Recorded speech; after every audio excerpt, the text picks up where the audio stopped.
नमस्कार and I welcome you all to world affairs. मैं हूं प्रशांत धवन। आज के समय यूके के prime minister Boris Johnson India की विजिट पे आए हैं।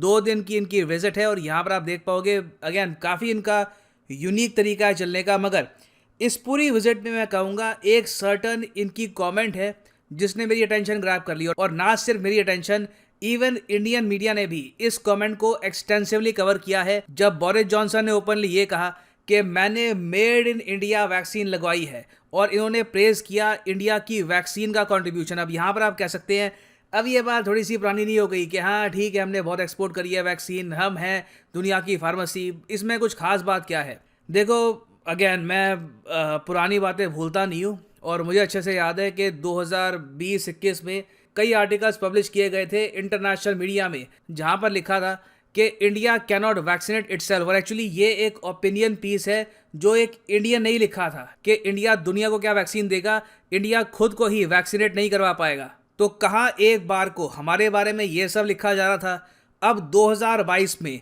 यूनाइटेड किंगडम के पीएम हमारे देश में खड़े होकर कहते हैं कि मुझे जो कोविड-19 की वैक्सीन लगी थी वो मेड इन इंडिया थी और इस वैक्सीन ने मुझे काफ़ी फ़ायदा दिया, मैनी थैंक्स टू इंडिया। ये बात कभी भूलिएगा मत। एज ए कंट्री हमने इस पेंडेमिक में ना सिर्फ खुद को बल्कि दुनिया को भी काफ़ी अच्छे से संभाला है। नाउ बोरिस जॉनसन की जो इंडिया विजिट है इसमें क्या डेवलपमेंट्स हुई है, सुनने में ये भी आया है कि यूके इंडिया को हेल्प करेगा एक फाइटर जेट डेवलप करने में। इसमें कितनी रियलिटी है डिस्कस करेंगे हम, बहुत कुछ आपको जानने को मिलेगा। मगर आगे बढ़ने से पहले आपसे एक क्वेश्चन पूछूंगा। क्वेश्चन ये है कि इनमें से कौन सा स्पेस ऑर्गेनाइजेशन लॉन्च करने वाला है यूके का वन वेब सैटेलाइट कॉन्स्टलेशन 2022 में। ये है यहाँ पे आपकी ऑप्शन, जापान की space agency JAXA, NASA, space x या फिर इसरो। कमेंट सेक्शन में करिए उत्तर। सही आंसर बहुत इंटरेस्टिंग है, हो सकता है कि आपको हंसी भी आए, इसका सही आंसर देखना एंड वो आपको वीडियो के एंड में मिल जाएगा। अच्छा, पहली बात तो मुझे पता है ये पूछेंगे कि ऑस्ट्रेलिया के साथ तो फ्री ट्रेड एग्रीमेंट हो गई, बोरिस जॉनसन भारत में आए, खूब इन्होंने बातें करी कि ट्रेड हम इम्प्रूव करेंगे और दोनों कंट्रीज़ को करीब लाएंगे, मगर क्या ये FTA साइन कर पाए? अभी भी ये FTA साइन नहीं कर पाए। डिसअपॉइंटमेंट है मेरे हिसाब से कि अभी तक ये FTA साइन हुआ नहीं है।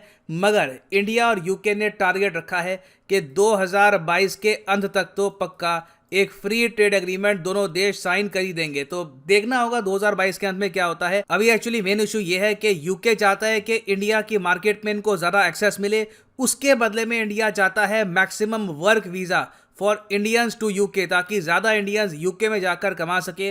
और ऑफ कोर्स जब वो लोग कमाएंगे तो बहुत से जो पाउंड्स हैं ये वापस भारत में भी आएंगे। तो ओवरऑल अगर हम बात करें किसी बड़े एग्रीमेंट की, तो कोई बड़ा एग्रीमेंट इस विजिट में नहीं हुआ। लास्ट टाइम आप कह सकते हैं इंडिया और यूके ने एक बड़ा कदम उठाया था 2021 में, जब एक वर्चुअल समिट हुआ था between Modi ji and Boris Johnson. इस समिट में इंडिया और यूके ने अपने रिलेशनशिप को एलिवेट कर दिया, मतलब कि इम्प्रूव कर दिया टू कॉम्प्रिहेंसिव स्ट्रेटेजिक पार्टनरशिप। पहले बस ये एक स्ट्रेटेजिक पार्टनरशिप थी। ना यहाँ पर आप कहेंगे अच्छा ट्रेड डील नहीं हुई, मगर कुछ ये भी सुनने को आया है कि जो बोरिस जॉनसन 1 बिलियन पाउंड्स की इन्वेस्टमेंट करवाएंगे इंडिया में। देखो अगेन जो ये 1 बिलियन पाउंड्स लिखा हुआ है बहुत सारे आर्टिकल में, ये ऐसा नहीं है कि बोरिस जॉनसन ये इन्वेस्टमेंट इंडिया में लेकर आए हैं, ये वो अमाउंट है। और by the way 1 billion pound रफली हो गया, अब आप कह सकते हैं 9,600-700 करोड़ के आसपास।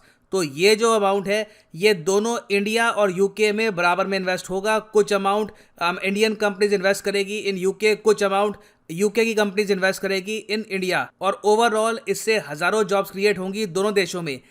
ओवरऑल कुछ खास अनाउंसमेंट है नहीं, to be honest. 1 billion pounds दोनों कंट्रीज की इकोनॉमी के हिसाब से कोई बड़ा अमाउंट नहीं है। Hi folks, I'm here in Gujarat in the west of India, where I'm on a mission to deepen the already incredibly close friendship and partnership between the UK and India. You may not know, India is the number 2 investor in the UK, probably responsible for about 95,000 jobs already. We've got another £1 billion coming in just today as a result of the investments that we're seeing. That will drive a further 11,000 jobs. But that still doesn't do justice to the strength of the relationship. I'm here in a huge new, brand new JCB factory in India. It's one of 6 JCB factories. You may not believe it. Here in India, they make 60,000 JCBs, British technology, sold to 110 countries around the world. That is the strength of the partnership between Britain and India, and it's growing the whole time. तो जैसे कि आपने सुना, Boris Johnson ने ये कहा है कि अगर हम बात करें टोटल इन्वेस्टमेंट्स इन यूके की, तो इंडिया नंबर 2 पे आता है।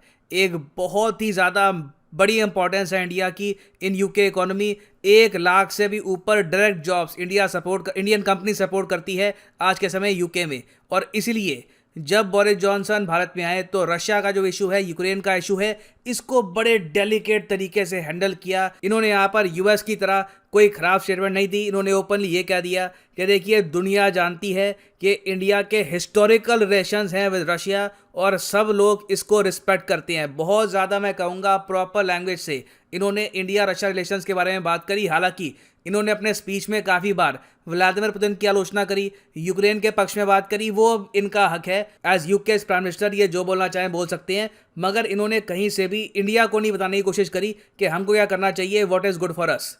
इसके अलावा आप अगर देखें तो क्लाइमेट चेंज पर काफ़ी फोकस किया है दोनों देशों ने। एक UK India global innovation partnership अब फाइनलाइज हो चुका है। इस पर साइन पिछले साल हो गए थे, अब ये प्रॉपर फाइनलाइज हो चुका है। इसमें होगा क्या कि इंडिया और यूके दोनों $100 मिलियन की इन्वेस्टमेंट करेंगे रिसर्च एंड डेवलपमेंट में, और ऐसी टेक्नोलॉजीज हम क्रिएट करने की कोशिश करेंगे। इस तरीके से इनोवेशन करेंगे हम, ताकि जो अफ्रीकन कंट्रीज़ हैं, बाकी जो गरीब कंट्रीज़ हैं दुनिया भर में, उनको हम प्रॉपर टेक्नोलॉजीज प्रोवाइड कर पाएँ ताकि वो क्लाइमेट चेंज से लड़ पाएँ। उसके अलावा भारत का जो इंफ्रास्ट्रक्चर है, वहाँ पर यूके ने कहा है कि टोटल $425 मिलियन एज फंड्स ये लोग डालेंगे to build green infrastructure projects in India. फिर उसके अलावा यूके ने यह भी कहा है कि इंडिया आज के समय जो $1 बिलियन का लोन चाहता है from world bank for green development projects, ये लोन भी हासिल करने में यूके मदद करेगा इंडिया की। तो रफली आप कह लीजिए इन मॉनेटरी टर्म्स 1.7 बिलियन का हमको यहाँ पे फायदा हो गया है। इस सब के अलावा इंडिया और यूके ने यह भी कहा है कि दोनों देश लॉन्च करेंगे एक virtual hydrogen science and innovation hub, क्योंकि आपको पता होगा hydrogen economy in the future game changing होने वाली है। आने वाले 10 सालों में आप देखोगे कि हाइड्रोजन को एज ए फ्यूल बहुत जगह हम यूज़ करेंगे, और ऑफ कोर्स ये क्लाइमेट के लिए भी काफ़ी अच्छी बात है। और सिंस यूके के पीएम इंडिया में आए थे तो विजय माल्या की बात ना हो, नीरव मोदी की बात ना हो, ऐसा हो नहीं सकता। ये क्वेश्चन फिर से उठाए गए। बोरिस जॉनसन ने कहा कि बिल्कुल दोनों को, विजय माल्या को और नीरव मोदी को, हम चाहते हैं कि जल्दी से जल्दी भारत में भेजा जाए for their proper trial. Now अब हम आते हैं मेन हेडलाइन पर, जिसके बारे में काफ़ी चर्चा हुई थी कि यूके हेल्प करेगा इंडिया की टू बिल्ड फाइटर जेट्स। यहाँ पर आप देख पाओगे, as Boris Johnson meets PM Modi, UK says it will help India build its own fighter jet. देखो, ऐसा नहीं है कि इसको लेकर कोई एग्रीमेंट साइन हुआ है, कोई समझौता हो गया है। यूके ने बस ऑफर किया है कि इंडिया आज के समय जो 5th जनरेशन फाइटर जेट खुद बनाने की कोशिश कर रहा है, वहाँ पर यूके की कंपनीज हेल्प करने को तैयार है।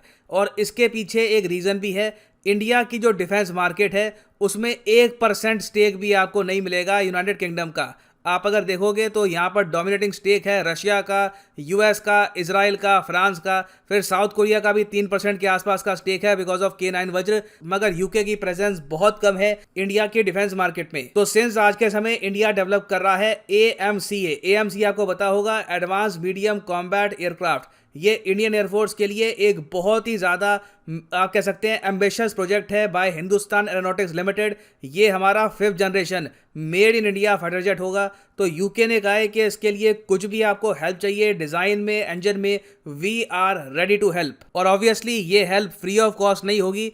इसके बदले में या तो हम पे करेंगे यूके की कंपनी को, या तो यूके की कंपनी ये कहेगी कि चलिए इसकी जॉइंट मैन्युफैक्चरिंग करते हैं और मिलकर ये फाइटर जेट हम सेल करेंगे। ईदर वे यूके का मेन यहाँ पर ऑब्जेक्टिव है कि इंडिया के पास ज़्यादा ऑप्शंस हो, इंडिया कंप्लीटली रशिया पर निर्भर ना रहे। ना वापस आते हैं अपने MCQ की तरफ कि कौन सा स्पेस ऑर्गेनाइजेशन लॉन्च करेगा यूके की OneWeb सैटेलाइट कॉन्स्टेलेशन को 2022 में। तो सही उत्तर इसका है ऑप्शन डी, इसरो। और इसके पीछे की कहानी काफ़ी इंटरेस्टिंग है।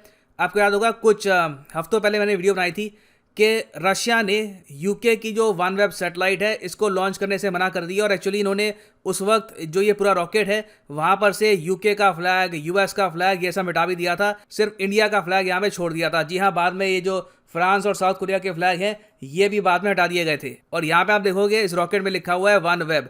तो OneWeb का जो ये लॉन्च है सिंस रशिया ने कैंसिल कर दिया, तो अब ये जो लॉन्च है ये कंप्लीट करेगा इसरो, और हमारे लिए अच्छी बात है, विदेशी मुद्रा हमको मिलेगी। और OneWeb कॉन्स्टलेशन एक बहुत ही मेजर प्रोजेक्ट है, तो बहुत ज़्यादा वाहवाही होगी इसरो की। It will be very interesting to see. और फाइनली यहाँ पर मैं ये भी ऐड कर दूं कि आप किसी भी एग्जाम की तैयारी कर रहे हैं, चाहे SSC, UPSC, bank, NEET, UG, simply जाओ कमेंट सेक्शन में, क्लिक करिए अपने एग्जाम ऑफ चॉइस के लिंक पर। फॉर एग्जाम्पल आप प्रिपेयर कर रहे हैं लेट्स से फॉर SSC, तो क्लिक करिए SSC पर, और यहाँ पे आप चूज कर पाएंगे the exam course of your choice. अगर आपके पास अभी टाइम है, आराम से आप प्रिपेयर करना चाहते हैं 2 साल के लिए, तो जो 24 महीने का कोर्स है ये आप कर सकते हैं परचेज। मगर जो यहाँ पर प्राइस लिखा है 417 रुपीज़ पर मंथ, ये पे करने की आवश्यकता कतई नहीं है। सिंपली यहाँ पर कोड यूज़ करिए PD10 और प्राइसेस गिरना शुरू हो जाएंगे। The prices will start falling, so use the code PD10 and save money. So इसी नोट के साथ ये है वीडियो का अंत। Thank you for listening and as always